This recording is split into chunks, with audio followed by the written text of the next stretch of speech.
16 জুনৰ পৰা দক্ষিণ আফ্ৰিকাত অনুষ্ঠিত হ'ব ভাৰত দক্ষিণ আফ্ৰিকাৰ কেইবাখনো টেষ্ট মেচ এদিনীয়া আৰু T20 আৰু ইয়াৰ বাবে ভাৰতীয় মহিলা দলটোত নিৰ্বাচিত হৈছে বোকাখাতৰ জীয়ৰী তথা অসমৰ গৌৰৱ উমা চেত্ৰী আৰু উমা চেত্ৰী বৰ্তমান আজি আমাৰ লগত আছে আৰু বোকাখাতৰ ৰাজহুৱা খেলপথাৰ যি ইয়াতে কংক্ৰিটৰ ক্ৰিজ আছে তাতে তেখেতে অনুশীলন চলাই আছে বৰ্তমান আজি ৰাজহুৱা জিলা ক্ৰীড়া সন্থাৰ ৰাজহুৱা খেলপথাৰত তেখেত সকলোৱে লগ পাইছে আমিও লগ পাইছোঁ প্ৰথমতে অভিনন্দন জনাইছোঁ উমা ওৱান সেকেন্ড আকৌ এবাৰ টিমত আহিছে তো এবাৰ আশা কৰিম এবাৰ ভাল হ'ব খেল কেনেকুৱা তোমাৰ প্ৰিপাৰেচন কেনেকুৱা প্ৰিপাৰেচনটো এতিয়া জাৰি চলি আছে আৰু কেনেকৈ কি কৰিব লাগে তো সেইটো মতে কৰি আছোঁ নিজৰ প্ৰেক্টিছ এতিয়া টিমত কেতিয়া যোগদান কৰিবা টিমত মই একচুৱেলি 9 তাৰিখে যাম 10 তাৰিখৰ পৰা 10 তাৰিখৰ পৰা টিমৰ লগত থাকিবা ক'ত হ'ব তোমালোকৰ প্ৰথম আমাৰ বেংগলোৰত হ'ব তাৰপিছত চেন্নাই কেই তাৰিখে তালৈ যাব লাগিব সাউথ আফ্ৰিকাত নাই ইণ্ডিয়াতে আছে সাউথ আফ্ৰিকাৰ লগত হ'ব হয় টেষ্ট আৰু ওৱান ডে আৰু T20 এই তিনিটা প্লেটফৰ্মতে তোমাৰ সিলেকশ্যন হৈছে এটা তোমাৰ বেসিক্যালি তোমাৰ কোনটো প্লেটফৰ্ম বেছি ভাল লাগে এতিয়া তিনটাই পাইছোঁ তিনটাই ভাল লাগে বাট হয় T20 বেছি ভাল লাগে T20 তোমাৰ বেছি ভাল লাগে আমি আশা কৰিম যে এবাৰ তুমি ভালকৈ দেখক ভালকৈ পাৰফৰ্মেন্স দিব পাৰা তোমাক ধন্যবাদ জনাইছোঁ এয়া উমা চেত্ৰী আৰু উমা চেত্ৰীৰ প্ৰশিক্ষক মেহবুব আলম আমাৰ লগত আছে যিহেতু এটা দীঘলীয়া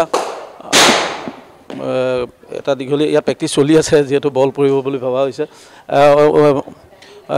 ৰোশন যেহেতু দেখিবলৈ পোৱা গৈছে যে উমাক তিনিটা প্লেটফৰ্মৰ কাৰণে সিলেকশ্যন কৰা হৈছে কি আশা কৰিছে তিনিটা প্লেটফৰ্মতে তেওঁ পাৰফৰ্মেন্স ভাল হ'ব ভাল লাগিছে যে তাই টেষ্ট স্কোৰত পাইছে টেষ্ট স্কোৰত পোৱা এনেইতো অসমৰ প্ৰথমগৰাকী মানে কি ক্ৰিকেটাৰ হয় মহিলা আৰু পুৰুষ মিলাই পেলাই কিন্তু টেষ্ট স্কোৰত পোৱাটো মানে সবতকৈ ডাঙৰ এচিভমেণ্ট বুলি মই ক'ব বিচাৰোঁ তাই যদি তাত খেলিবলৈ পায় আৰু তাত যদি পাৰফৰ্ম কৰে মানে বোকাখাতবাসী অসমবাসী ৰাইজৰ কাৰণে তাতকৈ মানে ভাল দিন হ'ব নোৱাৰে কিয়নো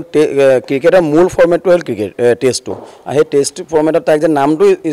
অন্তৰ্ভুক্ত হৈছে সেইটো মানে আমি বোকাখাতবাসী মানে আৰু অসমৰ কাৰণে ইয়াতকৈ গৌৰৱৰ আৰু ভাল দিন নাই মানে স্মৰণীয় দিন বোকাখাত আৰু অসমৰ কাৰণে এনেই উমাই ইতিমধ্যে উল্লেখ কৰিছে যে T20 প্লেটফৰ্মটো তেওঁ বেছি মনৰ পচন্দ হয় কিন্তু তিনিটা প্লেটফৰ্মতে যাতে খেলিব পাৰে আৰু তুমি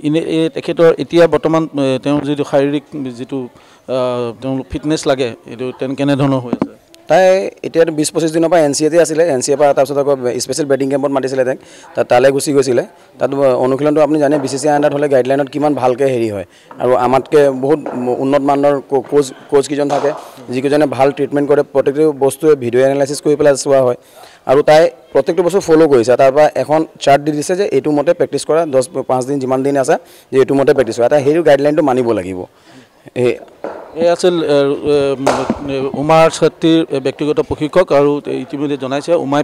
অনুশীলন কৰি আছে আমি সেই দৃশ্য দেখিবলৈ অমৰক অনুৰোধ কৰিম কিন্তু আশা কৰিম যে উমাই এবাৰ তিনিওটা যি সংস্কৰণ আছে টেষ্ট এদিনীয়া আৰু T20 এই তিনিওটা সংস্কৰণতে যাতে উমাই ভাল খেল প্ৰদৰ্শন কৰিব পাৰে অসমবাসীয়ে তাকে কামনা কৰিব